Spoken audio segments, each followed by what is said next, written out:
जब कोमल पेड़ पर मधुमक्खी के छत्ते को देखकर रो रही होती है, तभी उसका पापा आता है और उस छत्ते को देखकर बोलता है, यह मधुमक्खी का छत्ता नहीं है।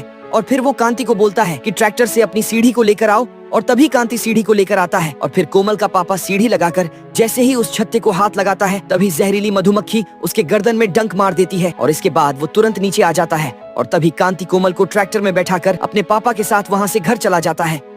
इसके बाद कांति और कोमल दोनों आपस में रोते हुए एक दूसरे का हौसला बढ़ाकर गले लगते हैं। और जब रात को कांति फोन पर बात कर रहा होता है, तभी वो देखता है कि उसके पापा की तबीयत धीरे धीरे खराब होती जा रही है। और फिर कोमल का पापा बाथरूम के आईने में अपने आप को देखता है कि उसकी शक्ल धीरे धीरे खराब होती जा रही है। और जैसे ही वो बाथरूम से बाहर आता है, उसकी तबीयत और ज्यादा खराब होने लगती है। और फिर वो कांति से कहता है कि अब तुम्हें ही तुम्हारी बहन का ख्याल रखना है। और अपनी बेटी कोमल से कहता है, तुम्हें अपने भाई कांति की सारी बातें माननी है, वो जो कहेगा वो तुमको करना पड़ेगा। अपने पापा की बात सुनकर कोमल रोने लगती है और फिर कोमल का पापा कांति के गले लगकर अपने कमरे में जाकर दरवाजा बंद कर लेता है। धन्यवाद।